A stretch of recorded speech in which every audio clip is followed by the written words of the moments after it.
Ela sempre sentiu que havia algo errado naquela xícara de café. Mas ninguém imaginava que a própria esposa do coronel estava por trás de um plano cruel: matar o marido para ficar com toda a herança. No último segundo, a herdeira percebe o veneno e salva a vida do pai, mudando o destino de toda a fazenda. O que acontece depois vai te surpreender. Balão de pensamento. E você? De que cidade está assistindo essa história? Comenta aqui embaixo, deixa o like e se inscreve no canal, porque histórias como essa, cheias de emoção, justiça e reviravoltas, você só vê aqui. O sol ainda não havia rompido completamente o horizonte quando Isabel acordou sobressaltada. Aos 23 anos, a jovem herdeira da fazenda Santa Cruz carregava nos olhos castanhos uma tristeza que parecia envelhecê-la prematuramente. Desde a morte de sua mãe, 3 anos antes, a propriedade havia se transformado em um lugar sombrio, onde o peso da escravidão pesava sobre sua consciência como uma pedra no peito. Pela janela de seu quarto, Isabel observava os trabalhadores escravizados começarem mais um dia de labor forçado. Cada grito do feitor, cada estalar de chicote que ecoava pelos campos de café, era como uma lâmina cortando sua alma. Ela havia sido educada por sua mãe para ver além das convenções sociais da época, para enxergar a humanidade onde outros viam apenas propriedade.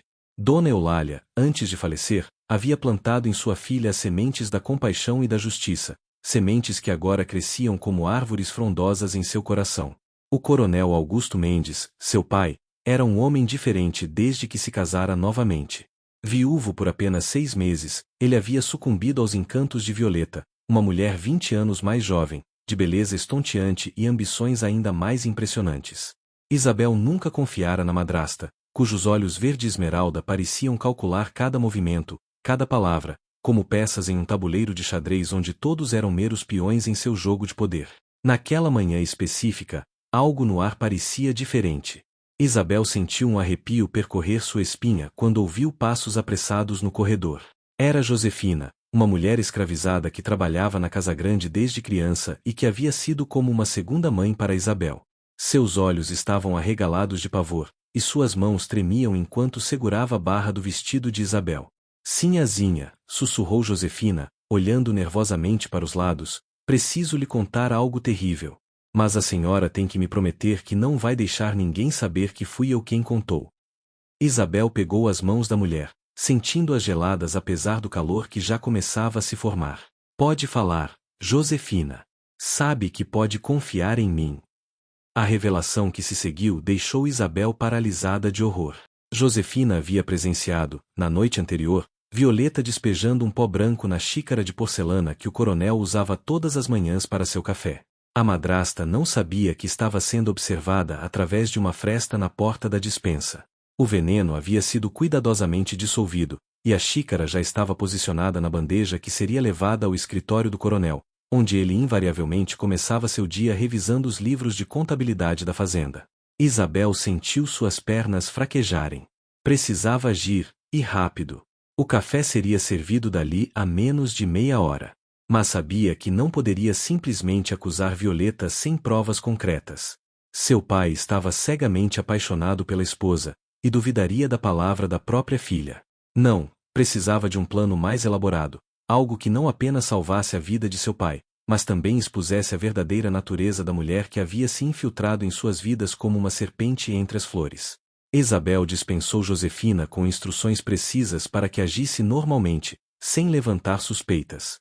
Sua mente trabalhava febrilmente enquanto se vestia às pressas. Conhecia cada canto daquela casa, cada corredor, cada escada secundária. Havia crescido explorando os recantos da fazenda, e esse conhecimento agora poderia ser a diferença entre a vida e a morte de seu pai. Desceu pelas escadas dos fundos, aquelas usadas pelos trabalhadores da casa, e dirigiu-se discretamente ao escritório. O coronel ainda não havia descido para o desjejum. Violeta, como de costume, ainda estaria em seus aposentos, realizando sua elaborada rotina matinal de beleza. Isabel tinha uma janela de tempo estreita, mas suficiente. Ao entrar no escritório, seus olhos imediatamente localizaram a bandeja sobre a escrivaninha de mogno. A xícara de porcelana azul, a mesma que sua mãe havia dado de presente ao marido anos atrás, estava ali, inocente em aparência, mas carregando dentro de si a morte. Isabel aproximou-se, as mãos trêmulas. Precisava de provas, mas também precisava garantir que seu pai não bebesse aquele líquido fatal. Foi então que uma ideia começou a se formar em sua mente. Rapidamente, pegou outra xícara idêntica do armário onde ficava guardada a porcelana fina, despejou o café fresco de outra cafeteira que havia na sala, e trocou as xícaras. A xícara envenenada foi cuidadosamente guardada em um lenço de seda e escondida em uma gaveta trancada do escritório, cuja chave apenas ela e seu pai possuíam. Mas Isabel sabia que isso apenas adiaria o problema. Violeta tentaria novamente, e da próxima vez poderia ser mais cautelosa. Não, precisava expor a madrasta de uma forma que não deixasse margem para dúvidas.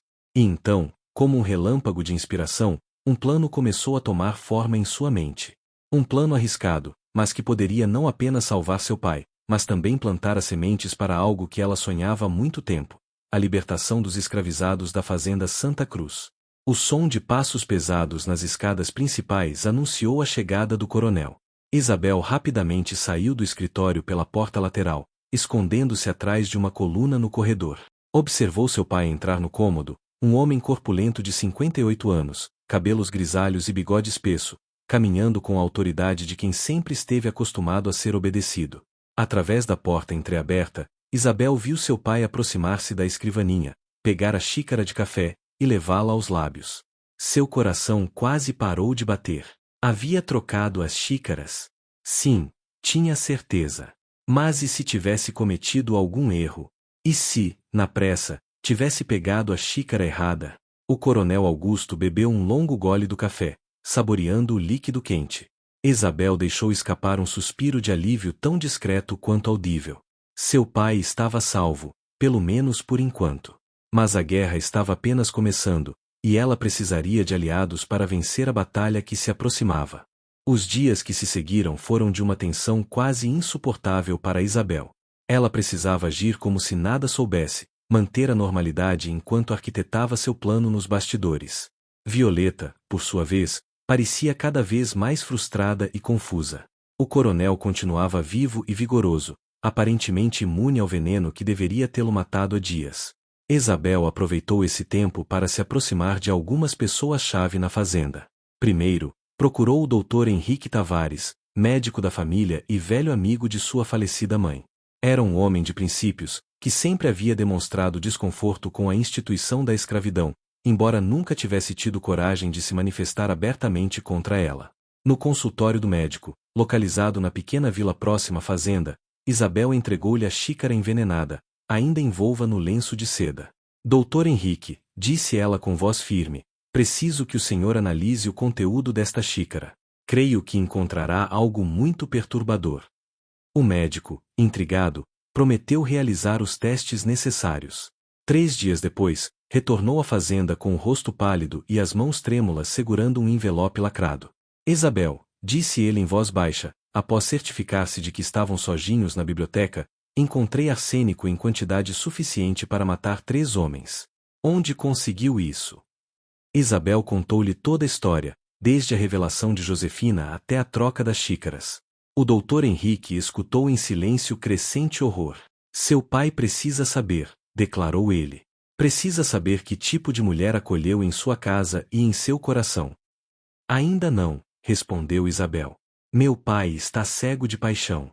Violeta é inteligente e manipuladora. Ela convencerá papai de que fomos nós quem colocamos o veneno na xícara para incriminá-la. Não, doutor. Precisamos de mais provas, e precisamos apresentá-las da maneira certa. Isabel então revelou ao médico um plano mais amplo. Ela havia passado as últimas noites estudando os livros de contabilidade da fazenda, aos quais tinha acesso limitado. Descobriu algo intrigante. Desde o casamento com Violeta, quantias consideráveis de dinheiro vinham desaparecendo dos cofres. Pequenas quantias inicialmente, que seu pai provavelmente nem notava, mas que haviam aumentado progressivamente. Mais perturbador ainda, Isabel descobriu correspondências entre Violeta e um homem chamado Lúcio Salvaterra, um jogador e vigarista conhecido na capital. As cartas, que Isabel encontrou escondidas entre as roupas de cama no quarto da madrasta, revelavam um romance que antecedia o casamento com o coronel. Mais do que isso, mostravam um plano meticulosamente arquitetado. Violeta seduziria e se casaria com um fazendeiro rico, eliminá-lo-ia após garantir sua posição como herdeira, e então partiria com Lúcio para viver do dinheiro da herança. Está vendo, doutor? Disse Isabel, mostrando as cartas ao médico. O envenenamento não foi um ato isolado de ganância. Foi parte de um plano elaborado de assassinato premeditado. E tenho certeza de que Violeta tentará novamente. Mas desta vez, estaremos preparados. Dr. Henrique concordou em ajudá-la, mas fez uma pergunta que Isabel sabia que viria. E depois que expusermos Violeta e salvarmos seu pai, o que acontecerá? A vida na fazenda voltará ao normal? Os chicotes continuarão estalando nos campos? Isabel olhou nos olhos do velho amigo de sua mãe, pela primeira vez, verbalizou o que há tanto tempo morava em seu coração. Não, doutor. Quando tudo isso acabar, vou convencer meu pai a libertar todos os escravizados desta fazenda. Minha mãe queria isso, e eu quero isso. E acho que, depois de enfrentar a morte, meu pai estará mais aberto a reconsiderar o que realmente importa na vida. Isabel sabia que precisava forçar a mão de Violeta, criar uma situação em que a madrasta revelasse suas verdadeiras intenções diante de testemunhas incontestáveis. Para isso, arquitetou um plano ousado que exigiria timing perfeito e uma boa dose de coragem. Primeiro, espalhou discretamente o rumor de que o coronel Augusto planejava revisar seu testamento. Fez isso através de comentários aparentemente inocentes durante o jantar, na presença de Violeta e de alguns agregados da fazenda. Pai, disse ela casualmente enquanto cortava um pedaço de carne, ouvi dizer que o tabelião virá à fazenda na próxima semana. É verdade que o senhor pretende fazer alterações em seus documentos? O coronel, pego de surpresa mas não querendo parecer fora de controle de seus próprios assuntos, improvisou. Bem, sim. Com o passar dos anos, é prudente manter essas questões em ordem. Isabel notou, pelo canto do olho, como Violeta ficou subitamente rígida, seus dedos apertando o garfo com força excessiva. Nos dias seguintes, Isabel intensificou a pressão. Mencionou, sempre na presença de Violeta, que havia tido longas conversas com o pai sobre o futuro da fazenda. Insinuou que o coronel estava considerando fazer doações significativas para instituições de caridade. Cada palavra era uma agulha picando a paranoia crescente da madrasta. Então veio a peça central do plano. Isabel convenceu o pai a organizar um jantar formal para celebrar o aniversário de casamento dele com Violeta, convidando as famílias mais influentes da região, incluindo o Dr. Henrique, o juiz da comarca, o delegado e o padre da paróquia local. O coronel, sempre apreciando uma oportunidade de demonstrar sua riqueza e status, concordou prontamente. Durante os preparativos, Isabel aproximou-se novamente de Josefina e de outros trabalhadores escravizados da casa. Pediu-lhes que ficassem especialmente atentos aos movimentos de Violeta, particularmente em relação à comida e bebida que seria servida ao coronel. Prometeu-lhes que, se a ajudassem, algo de bom viria daquilo.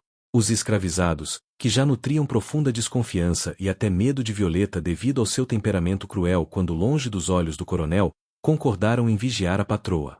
A noite do jantar chegou com uma tensão palpável no ar. A casa grande estava iluminada como nunca, com candelabros cintilando em cada cômodo. Os convidados começaram a chegar em suas carruagens, vestidos com suas melhores roupas. Violeta, deslumbrante em um vestido verde esmeralda que realçava seus olhos, desempenhava perfeitamente o papel de esposa devotada e anfitriã graciosa. O jantar transcorreu entre conversas amenas e risadas educadas. Isabel forçou-se a comer, apesar do nó em seu estômago.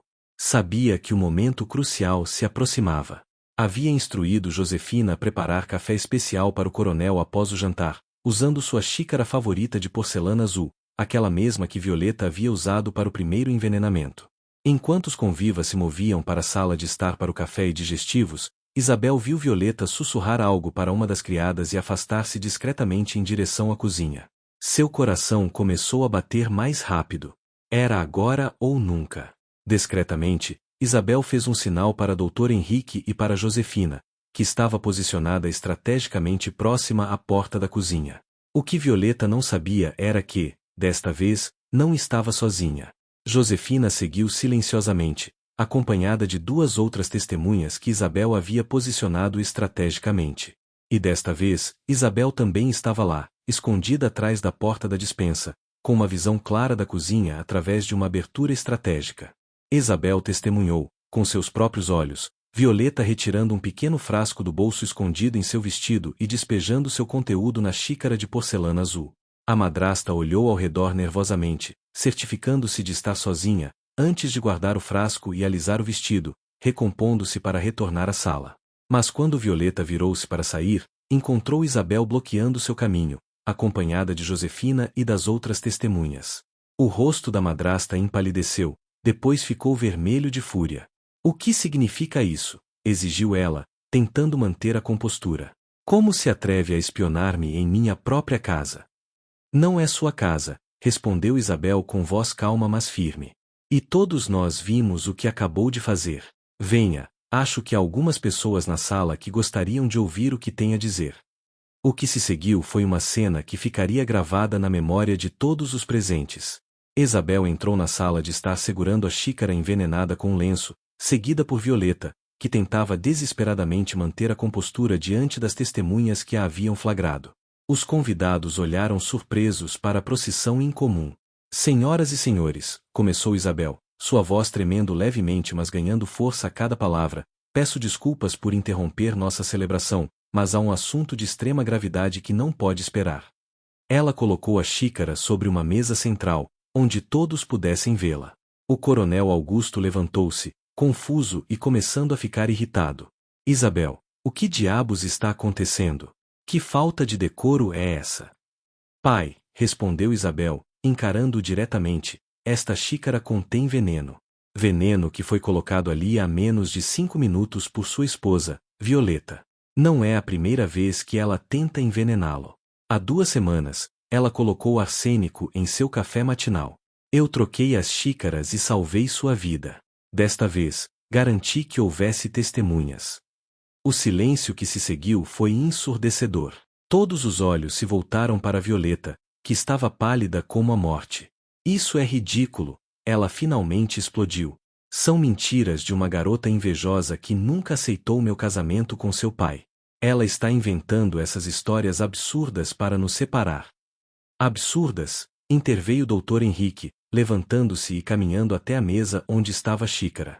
Senhora Violeta, eu mesmo analisei o conteúdo da xícara que a senhorita Isabel guardou há 2 semanas. Encontrei arsênico suficiente para matar 3 homens. E estou disposto a examinar esta xícara também, aqui e agora, na frente de todos. Violeta empalideceu ainda mais, se é que isso era possível.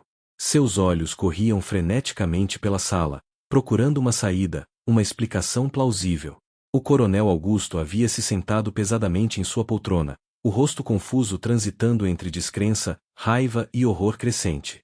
E tem mais, papai, continuou Isabel, retirando do bolso o maço de cartas que havia encontrado. Encontrei correspondências entre Violeta e um homem chamado Lúcio Salvaterra. Cartas que revelam um relacionamento anterior ao casamento de vocês, e mais grave ainda, um plano explícito para assassiná-lo e ficar com sua herança. Isabel começou a ler trechos selecionados das cartas, sua voz ecoando na sala silenciosa. Cada palavra era como um martelo caindo, quebrando a fachada cuidadosamente construída por Violeta. As cartas detalhavam não apenas o romance ilícito, mas também a frieza calculada com que Violeta havia escolhido o coronel como alvo. Um viúvo rico e solitário, dizia uma das cartas, será fácil de conquistar e mais fácil ainda de eliminar. Quando Isabel terminou de ler, Violeta desmoronou. Primeiro tentou negar, depois implorou, e finalmente, diante da evidência esmagadora e dos olhares de condenação de todos os presentes, ela explodiu em fúria. Sim, gritou ela. Sim, eu fiz isso. E faria novamente. Vocês acham que eu queria passar o resto da minha vida nesta fazenda miserável, fingindo amar um homem velho enquanto vocês lucram com o sofrimento de outros seres humanos? A acusação atingiu a sala como um raio. Violeta, percebendo que não tinha mais nada a perder, continuou: olhem para vocês, todos tão chocados, tão horrorizados. Mas quantos de vocês são donos de escravos? Quantos de vocês se beneficiam diariamente do trabalho forçado, dos açoites, do sofrimento? Pelo menos eu sou honesta sobre minha crueldade. O delegado, até então atônito com os eventos, finalmente reagiu. Levantou-se e caminhou em direção a Violeta. Senhora, disse ele com voz formal, está presa por tentativa de homicídio. terá a oportunidade de se defender perante a lei. Enquanto Violeta era levada, alternando entre gritos de fúria e soluços histéricos, o coronel Augusto permaneceu sentado, um homem aparentemente envelhecido décadas em questão de minutos. Isabel aproximou-se dele e, ajoelhando-se ao seu lado, pegou sua mão. Pai, disse ela suavemente, lamento que tenha descoberto dessa forma. Mas precisava garantir sua segurança. O coronel olhou para a filha, e Isabel viu lágrimas nos olhos do homem que sempre lhe parecerá invencível. Você salvou minha vida, disse ele com voz rouca. Enquanto eu estava cego, você enxergava. Enquanto eu estava em perigo, você me protegia. Fui um tolo, Isabel. Um velho tolo. Os convidados, gradualmente, começaram a se retirar, murmurando entre si sobre o escândalo que certamente seria o assunto de conversas por meses. Dr. Henrique permaneceu, assim como o padre local, oferecendo suporte ao coronel em seu momento de provação. Isabel, exausta mas aliviada, finalmente permitiu-se respirar. A primeira parte de seu plano havia funcionado. Seu pai estava salvo e Violeta seria levada à justiça. Mas a noite ainda não havia terminado. E Isabel sabia que o momento mais importante ainda estava por vir. A casa finalmente ficou silenciosa nas primeiras horas da madrugada. Os últimos convidados haviam partido, o delegado levará Violeta sob custódia, e os trabalhadores da casa haviam se recolhido, exaustos pela agitação do dia. Isabel encontrou seu pai ainda sentado em seu escritório, uma garrafa de conhaque pela metade sobre a mesa, olhando fixamente para o retrato de sua primeira esposa, Dona Eulália, que pendia na parede. Ela sabia, não sabia, disse o coronel sem tirar os olhos do retrato. Sua mãe. Ela teria visto através de Violeta desde o primeiro momento. Isabel puxou uma cadeira e sentou-se ao lado do pai. Mamãe sempre foi muito sábia em relação às pessoas, concordou ela. Mas não estou aqui para julgá-lo, papai. O que aconteceu, aconteceu. O importante é que o senhor está vivo e seguro agora. Eles ficaram em silêncio por alguns momentos, o tic-tac do relógio de parede o único som no cômodo. Então o coronel falou, sua voz carregada de emoção. Quando olho para trás, vejo tantos erros. Casei-me com Violeta tão rápido após perder sua mãe, não porque realmente amava, mas porque tinha medo. Medo da solidão, medo de envelhecer sozinho. E no processo, quase perdi tudo. Quase perdi você. Não me perdeu, papai, disse Isabel gentilmente. E nunca vai perder. Mas o quê? Perguntou o coronel, finalmente olhando para a filha. Isabel respirou fundo. Era agora ou nunca. Papai, o que Violeta disse antes de ser levada, sobre nós nos beneficiarmos do sofrimento alheio, ela estava certa. Não sobre o que ela fez, mas sobre a fazenda, sobre o sistema que mantemos. O coronel franziu o senho, mas Isabel continuou antes que ele pudesse interrompê-la. Há muito tempo quero ter essa conversa com o senhor, mas nunca encontrei o momento certo. Papai, não consigo mais viver com o peso dessa culpa. Cada vez que ouço um chicote estalar, cada vez que vejo as marcas nas costas dos trabalhadores, cada vez que testemunho famílias sendo separadas, algo em mim morre um pouco.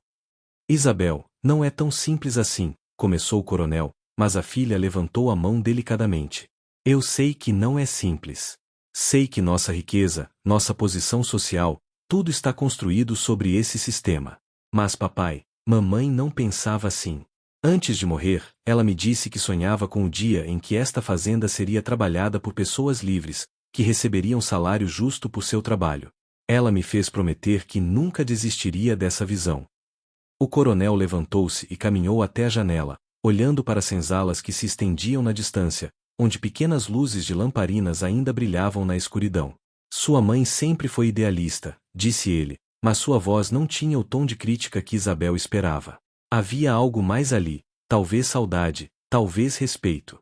Papai, disse Isabel, juntando-se a ele na janela, hoje à noite, o senhor quase morreu.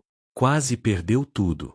E percebi algo. Quando estamos diante da morte, quando tudo pode acabar em um instante, o que realmente importa? O dinheiro? O status? Ou as escolhas que fizemos, o legado que deixamos? O coronel não respondeu imediatamente. Seus olhos continuaram fixos nas senzalas, mas Isabel podia ver que algo estava mudando em sua expressão. Continue, disse ele finalmente. Imagine, papai, se libertássemos todos os escravizados da fazenda. Sim, haveria desafios. Sim, teríamos que reestruturar tudo. Mas imagine transformar esta fazenda em um modelo diferente, onde as pessoas trabalham porque escolhem trabalhar, onde recebem salários justos, onde têm dignidade. Imagine ser lembrado não como mais um fazendeiro que explorou vidas humanas, mas como o homem que teve coragem de mudar. O coronel virou-se para olhar a filha. Você realmente acredita que isso é possível? Acredito, respondeu Isabel com convicção. E mais do que isso, acredito que é necessário. Papai, o mundo está mudando. A Inglaterra já aboliu a escravidão, outros países estão seguindo o exemplo. É questão de tempo até que chegue aqui também. Por que não sermos pioneiros? Por que não fazermos isso pelos motivos certos, não porque fomos forçados, mas porque é o certo a fazer? Isabel continuou, sua paixão crescendo. Podemos oferecer aos trabalhadores a opção de permanecer na fazenda como empregados assalariados. Muitos provavelmente aceitarão, pois esta é a única casa que conhecem. Podemos ajudá-los a estabelecer suas próprias pequenas propriedades nas terras menos produtivas da fazenda. Podemos criar uma escola para seus filhos, uma capela, um sistema de cuidados médicos. Podemos transformar Santa Cruz em um exemplo de que há outra maneira. O coronel voltou a se sentar pesadamente em sua cadeira. Puxou um charuto do bolso, cortou a ponta, mas não o acendeu. Apenas o segurou, girando-o pensativamente entre os dedos. Isso custará uma fortuna, disse ele finalmente. A curto prazo, sim, concordou Isabel. Mas a longo prazo, papai, pessoas livres que trabalham por escolha são mais produtivas do que pessoas forçadas que trabalham por medo. E mesmo que não fosse, mesmo que isso significasse menos lucro, não valeria a pena. Não valeria a pena poder olhar no espelho e ver um homem de honra em vez de, perdoe-me por dizê-lo tão diretamente, mas em vez de um homem que possui outros seres humanos. O silêncio que se seguiu foi longo e pesado. Isabel permaneceu quieta, deixando suas palavras assentarem. Sabia que havia pressionado forte, talvez até ofendido seu pai. Mas também sabia que este era o momento. Se não fosse agora, depois de tudo que haviam passado naquela noite, talvez nunca houvesse outra oportunidade. O sol começava a raiar quando o coronel Augusto finalmente falou novamente. Ele havia passado a última hora em silêncio contemplativo, enquanto Isabel aguardava ansiosa por sua resposta. Quando ele finalmente levantou os olhos para a filha, havia neles uma clareza que ela não via há anos. Sua mãe, começou ele, a voz embargada de emoção, na última conversa que tivemos antes de ela morrer, disse-me algo que nunca esqueci, embora tenha tentado. Ela disse, Augusto, construímos nossa fortuna sobre os ombros de pessoas que nunca tiveram escolha. Se há algo de bom em mim, em você, em nossa filha, é apesar disso, não por causa disso. Isabel sentiu lágrimas começarem a rolar por suas bochechas. Mamãe disse isso. Disse, confirmou o coronel. E eu, covarde que era, fingi não entender. Fingi que era apenas a doença falando, a febre. Mas sempre soube o que ela queria dizer. E hoje à noite, quando percebi que quase fui assassinado pela mulher em quem depositei minha confiança, quando vi quão cego estive para o mal que habitava minha própria casa, percebi algo. Se fui capaz de estar tão enganado sobre Violeta, sobre o que mais estive enganado em minha vida. Ele se levantou e caminhou até um armário, de onde retirou uma caixa de madeira ornamentada. Dentro dela estavam documentos, papéis amarelados pelo tempo. Estes são os registros de propriedade de cada pessoa escravizada nesta fazenda, disse ele, sua voz tremendo. 143 almas. 143 vidas que, no papel, me pertencem. Mas essa noite me ensinou algo, Isabel. Me ensinou que ninguém nos pertence realmente. Violeta parecia me pertencer através do casamento, mas ela tinha sua própria vontade, seus próprios planos. E se ela, que escolheu estar aqui, não me pertencia de verdade, como posso dizer que pessoas que foram forçadas a vir para cá me pertencem? Isabel mal podia acreditar no que estava ouvindo. Seu coração batia tão forte que parecia que todos na fazenda poderiam ouvi-lo. Papai, o senhor está dizendo que... Estou dizendo que você estava certa. Sua mãe estava certa. E eu estive errado por tempo demais. O coronel abriu a caixa e espalhou os documentos sobre a mesa. Mas não podemos simplesmente libertar 143 pessoas sem um plano. Seria irresponsável. Eles precisam de recursos, de educação, de oportunidades. Preciso de sua ajuda, Isabel, para fazer isso da maneira certa. A emoção que Isabel sentiu naquele momento era indescritível. Era como se um peso que carregara por toda a vida tivesse sido subitamente retirado de seus ombros. Ela abraçou o pai, e ambos choraram, lágrimas de libertação, de redenção, de esperança. Nas semanas que se seguiram, pai e filha trabalharam incansavelmente. Consultaram advogados, estudaram modelos de fazendas livres em outros países, conversaram longamente com cada uma das pessoas escravizadas para entender suas necessidades e desejos. O Dr. Henrique tornou-se um aliado valioso, ajudando a estabelecer uma clínica na fazenda. O padre local, inspirado pela mudança, ofereceu-se para abrir uma escola. A notícia da transformação da fazenda Santa Cruz espalhou-se pela região como fogo. Alguns fazendeiros vizinhos ridicularizaram o coronel, chamando-o de louco e traidor de sua classe. Outros, secretamente, sentiram-se inspirados, embora poucos tivessem coragem de seguir seu exemplo.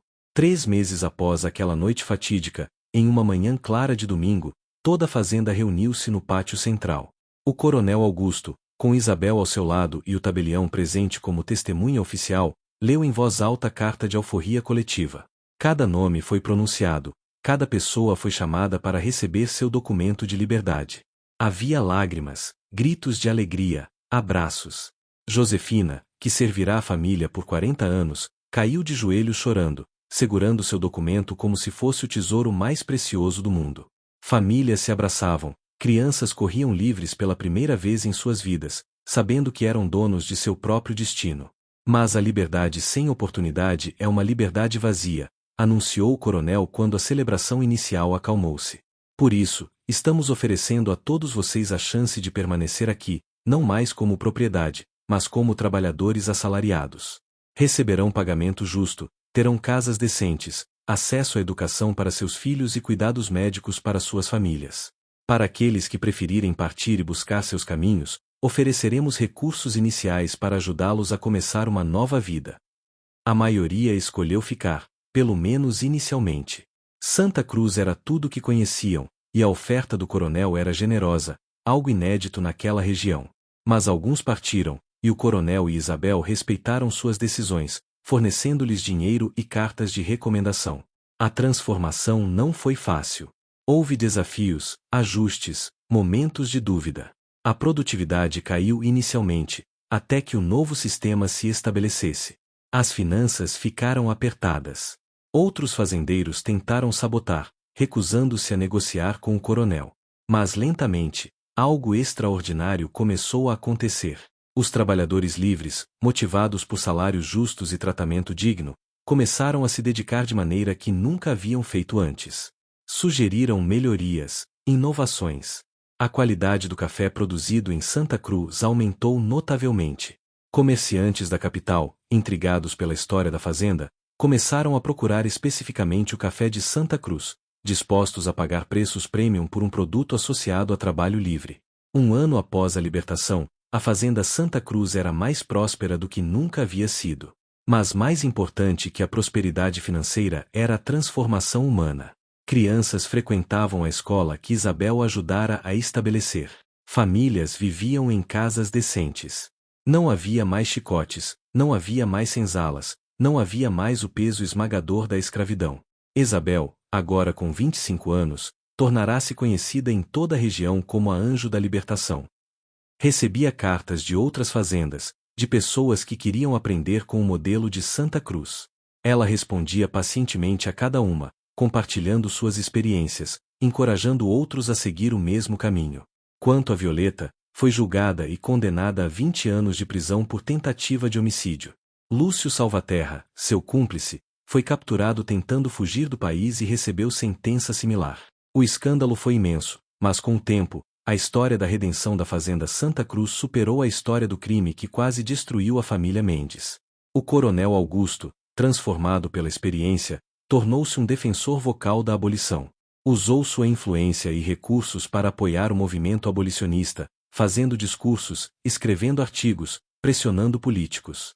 Muitos de seus antigos amigos o abandonaram, mas ele ganhou novos aliados, pessoas que valorizavam coragem moral sobre conformidade social. Em uma tarde de domingo, 5 anos após aquela noite fatídica, Isabel caminhava pelos campos de Santa Cruz com seu pai. As plantas de café ondulavam ao vento, trabalhadores livres conversavam alegremente enquanto realizavam suas tarefas, crianças brincavam perto da escola recém-construída. Era uma cena de paz e prosperidade construída sobre fundações de justiça e dignidade humana. Sabe, filha, disse o coronel, parando para contemplar a vista, há 5 anos, quase morri. E de certa forma, morri naquela noite. O homem que eu era, cego pela ganância e pela tradição, morreu. E um homem diferente nasceu. Um homem que sua mãe teria orgulho de conhecer. Isabel sorriu, pegando o braço do pai. Mamãe sempre teve orgulho do senhor, papai. E eu também tenho. O senhor teve coragem de mudar, coragem de admitir seus erros e corrigi-los. Isso é mais do que a maioria das pessoas consegue fazer em uma vida inteira.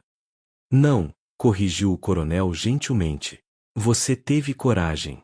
Coragem de me salvar quando eu estava em perigo, e mais importante, coragem de salvar minha alma quando eu estava perdido. Se há algum crédito nesta transformação, é seu, Isabel. Você é o verdadeiro coração de Santa Cruz. Eles continuaram caminhando, pai e filha, unidos não apenas por laços de sangue, mas por algo mais forte, um compromisso compartilhado com a justiça, a compaixão e a crença inabalável de que é sempre possível escolher um caminho melhor. Anos depois, quando a abolição finalmente veio para todo o Brasil, a Fazenda Santa Cruz já era um modelo estabelecido, prova viva de que a liberdade e a prosperidade podiam coexistir, de que fazer o certo não significava necessariamente sacrificar tudo, mas sim ganhar algo muito mais valioso: a paz de consciência, o respeito próprio, e o legado de ter contribuído, mesmo que modestamente, para um mundo mais justo. Isabel nunca esqueceu aquela noite quando tudo mudou, quando uma xícara de café envenenado se tornou o catalisador para uma transformação que ia muito além da salvação de uma única vida. Ela salvara seu pai da morte física, mas juntos, eles salvaram a si mesmos de uma morte muito pior, a morte moral que vem de participar, conscientemente ou não, da opressão de outros seres humanos. E quando Isabel, muitos anos depois, sentava-se com seus próprios filhos e netos, contando-lhes a história da Fazenda Santa Cruz, ela sempre terminava com as mesmas palavras: lembrem-se sempre, meus queridos, que nunca é tarde demais para escolher o caminho certo. Nunca é tarde demais para fazer a diferença. E às vezes, as maiores transformações começam com um único ato de coragem, uma única escolha de escolher a justiça sobre a conveniência, a compaixão sobre o lucro, o amor sobre o medo. E assim, a história da Fazenda Santa Cruz tornou-se lenda, um testemunho da capacidade humana de mudança, redenção e esperança, lembrando a todos que mesmo das circunstâncias mais sombrias, pode nascer a luz mais brilhante da liberdade e da dignidade humana.